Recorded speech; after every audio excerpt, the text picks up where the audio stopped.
ನಮಸ್ಕಾರ. Super Sunday ವಿಶೇಷ ಬುಲೆಟಿನ್ಗೆ ಸ್ವಾಗತ. ನಾನು ಪೃಥ್ವಿರಾಜ್ ಹಾರ್ನಹಳ್ಳಿ. ಇವತ್ತು ಭಾರತದಲ್ಲಿ ವಿಶ್ವ ಕ್ರಿಕೆಟ್ ವಾರ್ ನಡೀತಾ ಇದೆ. 140 ಕೋಟಿ ಭಾರತೀಯರ ಆಸೆ, ಆಕಾಂಕ್ಷೆ, ನಿರೀಕ್ಷೆ, ಕನಸು, ಹಾರೈಕೆ ಎಲ್ಲದೂ ಕೂಡ ಒಂದೇ, ಈ ಸಲ ಕಪ್ ನಮ್ದೇ ಅಂತ. ಬಿಕಾಸ್ ಈ ಒಂದು ಕ್ಷಣಕ್ಕೋಸ್ಕರ ಇಡೀ ಭಾರತೀಯರು ಕಾತುರದಿಂದ ಕಾಯ್ತಾ ಇದ್ದಾರೆ. ಕ್ರಿಕೆಟ್ ವಿಶ್ವಕಪ್ ಮಹಾಯುದ್ಧಕ್ಕೆ ಕೌಂಟ್ ಡೌನ್ ಆರಂಭವಾಗಿದೆ. ಇದು ಭಾರತ ಆಸೀಸ್ ನಡುವೆ ಹೈ ವೋಲ್ಟೇಜ್ ಕದನ ನಡೀತಾ ಇದೆ. ವಿಶ್ವಕಪ್ ಫೈನಲ್ ಪಂದ್ಯಕ್ಕೆ ನರೇಂದ್ರ ಮೋದಿ ಸ್ಟೇಡಿಯಂ ಸಜ್ಜಾಗಿದೆ. ವಿಶ್ವದ ಅತಿ ದೊಡ್ಡ ಸ್ಟೇಡಿಯಂನಲ್ಲಿ ವಿಶ್ವದ ಅತಿ ದೊಡ್ಡ ಕ್ರಿಕೆಟ್ ವಾರ್ ನಡೀತಾ ಇದೆ. ಇವತ್ತು ಟೀಮ್ ಇಂಡಿಯಾಗೆ 3ನೇ ವಿಶ್ವಕಪ್ ಗೆಲ್ಲುವಂತ ಗುರಿ. ಭಾರತ ಗೆಲುವಿಗೆ ಕೋಟ್ಯಾಂತರ ಫ್ಯಾನ್ಸ್ಗಳು ಹರಕೆಯನ್ನು ಹೊತ್ಕೊಂಡಿದ್ದಾರೆ, ಹಾರೈಸ್ತಾ ಇದ್ದಾರೆ, ಕನಸನ್ನ ಕಂಡಿದ್ದಾರೆ.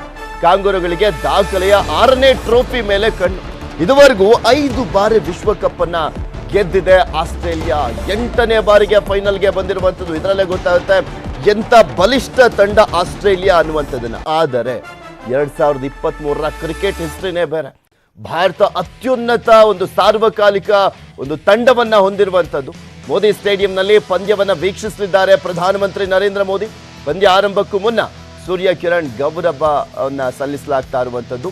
ಯುದ್ಧ ವಿಮಾನಗಳಿಂದ ಅತ್ಯಾಕರ್ಷಕ ಪ್ರದರ್ಶನ ಕೂಡ ಇರುವಂಥದ್ದು. ಬಿಕಾಸ್ ಫೈನಲ್ ಆಗಿರುವಂಥ ಹಿನ್ನೆಲೆಯಲ್ಲಿ, ಭಾರತದಲ್ಲಿ ನಡೀತಾ ಇರುವಂಥ ಹಿನ್ನೆಲೆಯಲ್ಲಿ ಸಾಕಷ್ಟು ನಿರೀಕ್ಷೆಯನ್ನ 140 ಕೋಟಿ ಭಾರತೀಯರ ಜೊತೆಗೆ ವಿಶ್ವದ ಕೋಟ್ಯಾಂತರ ಕ್ರಿಕೆಟ್ ಅಭಿಮಾನಿಗಳು ಸಾಕಷ್ಟು ನಿರೀಕ್ಷೆಯಲ್ಲಿ ಕಾಯ್ತಾ ಇದ್ದಾರೆ. ಈ ಕ್ಷಣಕ್ಕೋಸ್ಕರ ಅದ್ದಿನ ಕಣ್ಣಿಟ್ಟು ನೋಡ್ತಾ ಇದ್ರು.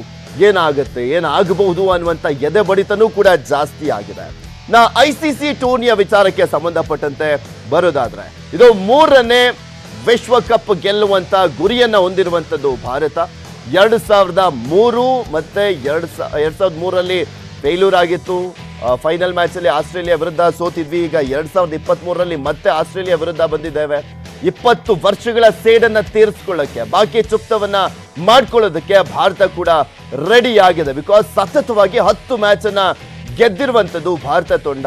ಈ ಒಂದು 11ನೇ ಮ್ಯಾಚ್ ಅನ್ನ ಗೆದ್ರೆ ಅದು ಕೂಡ ಒಂದು ವರ್ಲ್ಡ್ ರೆಕಾರ್ಡ್ ಆಗುತ್ತೆ. ಬಿಕಾಸ್ ಸತತವಾಗಿ ಲೀಗ್ ನಲ್ಲಿ 9 ಮ್ಯಾಚ್ ಅನ್ನ ಗೆದ್ದಿರುವಂಥದ್ದು ಕೂಡ ಒಂದು ವರ್ಲ್ಡ್ ರೆಕಾರ್ಡ್ ಆಗಿರುವಂಥದ್ದು.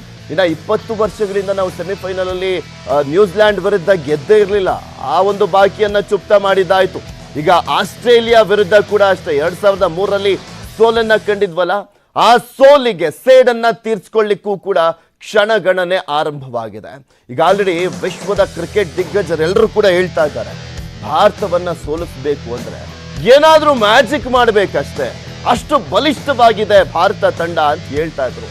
ಬಿಕಾಸ್ 11ಕ್ಕೆ 11 ಜನನು ಕೂಡ ಮ್ಯಾಚ್ ವಿನ್ನರ್ಸ್ ರೀತಿಯಲ್ಲಿ ಆಡ್ತಾ ಇರುವಂಥದ್ದು ನಿಮ್ಗೆಲ್ರಿಗೂ ಕೂಡ ಗೊತ್ತಿದೆ. ಈ 10 ಮ್ಯಾಚ್ಗಳಲ್ಲಿ ಭಾರತದ ಪ್ರದರ್ಶನ ಯಾವ ರೀತಿಯಾಗಿತ್ತು. ಸಾಂಘಿಕ ಹೋರಾಟ, ಫೀಲ್ಡಿಂಗು, ಬ್ಯಾಟಿಂಗು, ಬೌಲಿಂಗು, ಈ 3 ವಿಭಾಗದಲ್ಲೂ ಕೂಡ ಭಾರತ ಅದ್ವಿತೀಯ ಸಾಧನೆಯನ್ನ ಮಾಡಿರುವಂಥದ್ದು. ಭಾರತಕ್ಕೆ ಸರಿಸಾಟಿ ಯಾರೂ ಇಲ್ಲ ಅನ್ನುವಷ್ಟರ ಮಟ್ಟಿಗೆ ಭಾರತ ಸಾಧನೆಯನ್ನ ಮಾಡ್ತಾ ಇದೆ. ಇನ್ನು ಆಸ್ಟ್ರೇಲಿಯಾ ವಿಚಾರಕ್ಕೆ ಬರೋದಾದ್ರೆ, ಆಸ್ಟ್ರೇಲಿಯಾ ನಾವು ಹೇಳ್ತಾ ಇದ್ದೆ ಎಷ್ಟು ಸ್ಟ್ರಾಂಗ್ ಇದೆ ಅಂದ್ರೆ 8ನೇ ಬಾರಿಗೆ ಫೈನಲ್ಗೆ ಬಂದಿದೆ ಅಂದ್ರೆ ಲೆಕ್ಕ ಹಾಕೊಳ್ಳಿ. ಅದರಲ್ಲೇ ಗೊತ್ತಾಗುತ್ತೆ ಆಸ್ಟ್ರೇಲಿಯಾ ಎಷ್ಟು ಮಟ್ಟಿಗೆ ಒಂದು ಬಲಿಷ್ಠ ತಂಡವಾಗಿದೆ ಅಂತ.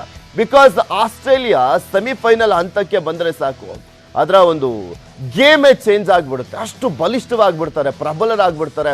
ಆ ರೀತಿಯಾಗಿ ಎದುರಾಳಿಗಳ ಮೇಲೆ ಅವರು ಒಂದು ರೀತಿಯಾದಂಥ ಅಂದರೆ ಅವರನ್ನು ಸೋಲಿಸುವಂಥ ನಿಟ್ಟಿನಲ್ಲಿ ಎಲ್ಲ ರೀತಿಯಾದಂಥ ಸ್ಟ್ರಾಟಜಿಗಳನ್ನು ವರ್ಕ್ ಮಾಡ್ತಾರೆ. ಒಬ್ಬೊಬ್ಬರು ಕೂಡ ಒನ್ ಮ್ಯಾನ್ ಶೋ ರೀತಿಯಲ್ಲಿ ಆಸ್ಟ್ರೇಲಿಯಾದ ಕ್ರಿಕೆಟರ್ಸ್ ಇರುವಂಥದ್ದು. ಇನ್ನು ವಿಶ್ವಕಪ್ ಕಿರೀಟಕ್ಕಾಗಿ ಭಾರತ ಆಸೀಸ್ ನಡುವೆ ಒಂದು ಬಿಗ್ ಫೈಟ್ ನಡೀತಾ ಇದೆ. ಅಹಮದಾಬಾದ್ನಿಂದ ನ್ಯೂಸ್ 18 ಗ್ರೌಂಡ್ ರಿಪೋರ್ಟ್ ಅನ್ನು ನಿಮ್ಮ ಮುಂದೆ ಇಡ್ತಾ ಹೋಗ್ತೀವಿ. ಕ್ಷಣದ ಅಪ್ಡೇಟ್ಸ್ ಅನ್ನ ನಿಮ್ಮ ಮುಂದೆ ಇಡ್ತಾ ಹೋಗ್ತೀವಿ. ಅಲ್ಲಿ ಏನಾಗ್ತಾ ಇದೆ, ಯಾವ ರೀತಿಯಾಗಿ ಜೋಶ್ ಇರುವಂಥದ್ದು, ಭಾರತದ ಅಭಿಮಾನಿಗಳು ಯಾವ ರೀತಿಯ ಕಾತುರದಿಂದ ಕಾಯ್ತಾ ಇದ್ದಾರೆ ಈ ಒಂದು ಕ್ಷಣಕ್ಕೋಸ್ಕರ.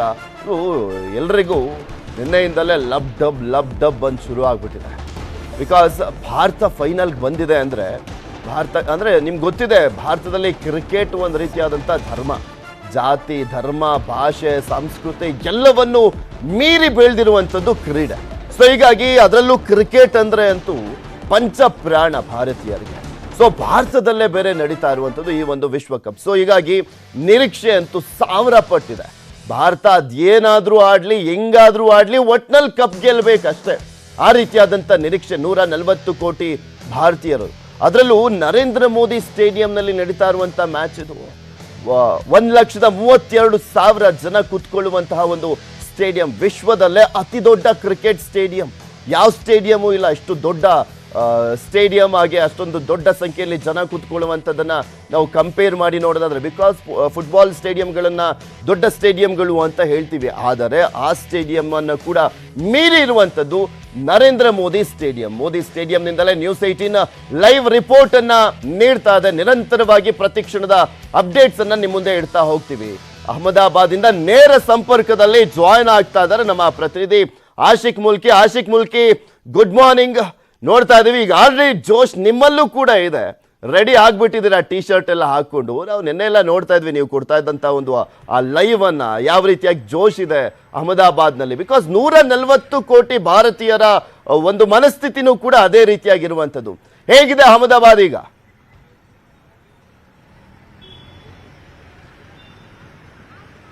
ಪೃಥ್ವಿ, ಕೊನೆಗೂ ಆ ವಿಶ್ವಕಪ್ ಫೈನಲ್ನ ಸಮಯ ಬಹಳ ಸಮೀಪಿಸ್ತಾ ಇರುವಂತದ್ದು. ಆ ಕ್ಷಣವನ್ನ ಕಣ್ತುಂಬಿಕೊಳ್ಳೋದಕ್ಕೆ ಪ್ರತಿಯೊಬ್ಬ ಭಾರತೀಯನು ಕೂಡ ತುದಿಗಾಲಲ್ಲಿ ನಿಂತಿರುವಂತದ್ದು. ಇನ್ನೇನು ಕೆಲವೇ ಹೊತ್ತಿನಲ್ಲಿ ಫುಟ್ ಫಾಲಿಂಗ್ ಕೂಡ ಜಾಸ್ತಿ ಆಗುತ್ತೆ. ಸದ್ಯಕ್ಕೆ ನಾನು ಅಹಮದಾಬಾದ್ನ ಮೊಟೆರಾ ಬಳಿ ಇರುವಂತಹ ನರೇಂದ್ರ ಮೋದಿ ಸ್ಟೇಡಿಯಂ ಮುಂಭಾಗದಲ್ಲಿದ್ದೀನಿ.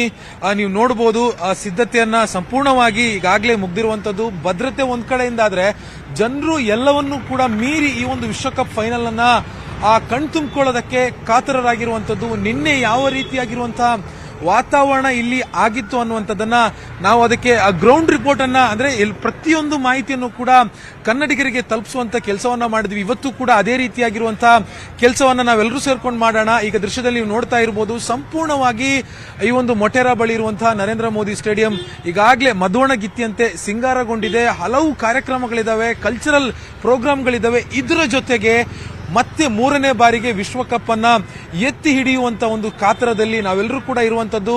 ಈಗಾಗಲೇ ಟೀಮ್ ಇಂಡಿಯಾ ಆಗಿರ್ಬೋದು ಅಥವಾ ಆಸ್ಟ್ರೇಲಿಯಾ ಆಗಿರ್ಬೋದು, ಇದರ ಶಕ್ತಿ ಯಾವ ರೀತಿಯಾಗಿದೆ ಅನ್ನುವಂಥದ್ರ ಬಗ್ಗೆ ಕ್ರಿಕೆಟ್ ತಜ್ಞರು ವಿಶ್ಲೇಷಣೆಯನ್ನ ಈಗಾಗಲೇ ಮಾಡಿದ್ದಾರೆ.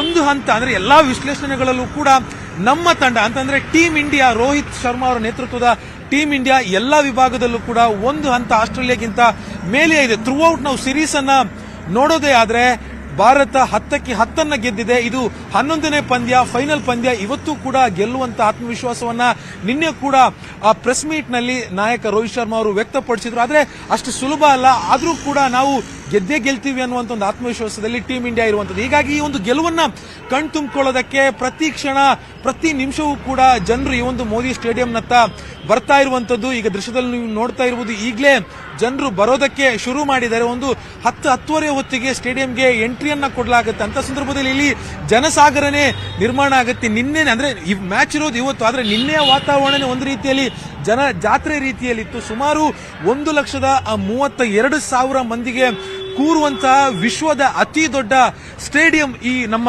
ಈ ಒಂದು ನರೇಂದ್ರ ಮೋದಿ ಸ್ಟೇಡಿಯಂ. ಇಲ್ಲಿ ಒಂದು ಪಂದ್ಯ ನಡೀತಾ ಇರುವಂತದ್ದು. ಹೀಗಾಗಿ ಎಲ್ಲಾ ರೀತಿಯಲ್ಲಿ ಸಿದ್ಧತೆಗಳನ್ನ ಮಾಡಿಕೊಳ್ಳಲಾಗಿದೆ. ಒಂದ್ ಕಡೆಯಿಂದ ಜನ ಬರ್ತಾರೆ, ಜನ ಮ್ಯಾಚ್ ಅನ್ನು ನೋಡ್ತಾರೆ. ಮತ್ತೊಂದು ಕಡೆಯಿಂದ ಆಸ್ಟ್ರೇಲಿಯಾ ಪ್ರಧಾನಿ ಮತ್ತೆ ನಮ್ಮ ಪ್ರಧಾನಿ ನರೇಂದ್ರ ಮೋದಿ ಅವರು ಕೂಡ ಇವತ್ತಿನ ಈ ಒಂದು ಐತಿಹಾಸಿಕ ಪಂದ್ಯಕ್ಕೆ, ಐತಿಹಾಸಿಕ ಕ್ಷಣಕ್ಕೆ ಇಲ್ಲಿ ಉಪಸ್ಥಿತರಿರ್ತಾರೆ. ಹೀಗಾಗಿ ಭದ್ರತೆಯನ್ನು ಕೂಡ ಬಹಳ ಬಿಗಿಯಾಗಿ ಮಾಡಿರುವಂತದ್ದು. ಸ್ಥಳೀಯ ಗುಜರಾತ್ ಪೊಲೀಸರು ಒಂದ್ ಕಡೆ ಆದ್ರೆ ದೆಹಲಿಯಿಂದ ಬಂದಿರುವಂತಹ NSC ಕಮಾಂಡೋಗಳು, ಜೊತೆಗೆ ಕ್ವಿಕ್ ರೆಸ್ಪಾನ್ಸ್ ಟೀಮ್ಗಳು, ಜೊತೆಗೆ ಬೇರೆ ಬೇರೆ ರೀತಿಯಾಗಿರುವಂತಹ ಕ್ಷಿಪ್ರ ಕಾರ್ಯಪಡೆಗಳು ಕೂಡ ಇಲ್ಲಿ ಸ್ಥಳದಲ್ಲಿ ಬೀಡು ಬಿಟ್ಟಿರುವಂತದ್ದು. ಪ್ರತಿ ಕ್ಷಣ ಕೂಡ ಬಹಳ ಬಿಗಿಯಾಗಿರುವಂತಹ ಬಂದೋಬಸ್ತನ್ನ ಕೊಡೋದಕ್ಕೆ ಇಲ್ಲಿ ಎಲ್ಲಾ ರೀತಿಯಾಗಿರುವಂತಹ ಸಿದ್ಧತೆಯನ್ನ ಮಾಡಿಕೊಳ್ತಾ ಇರುವಂತದ್ದು. ಒಟ್ಟಾರೆ ಇವತ್ತಿನ ಪಂದ್ಯ ಏನಿದೆ ಅದು ಬಹಳ ಐತಿಹಾಸಿಕ ಕ್ಷಣದ್ದಾಗಿರುತ್ತೆ. ಇನ್ನೇನು ಕೆಲವೇ ಹೊತ್ತಿನಲ್ಲಿ ಇಲ್ಲಿ ಜನರು ಕೂಡ ಬರ್ತಾರೆ. 2 ಗಂಟೆಗೆ 1:15ಗೆ ಟಾಸ್ ಆಗುತ್ತೆ, 2 ಗಂಟೆಗೆ ಮ್ಯಾಚ್ ಕೂಡ ನಡೆಯುತ್ತೆ. ಪ್ರತಿ ಅಪ್ಡೇಟ್ ಅನ್ನು ಕೂಡ ನಾನು ಕೊಡ್ತಾ ಇರ್ತೀನಿ.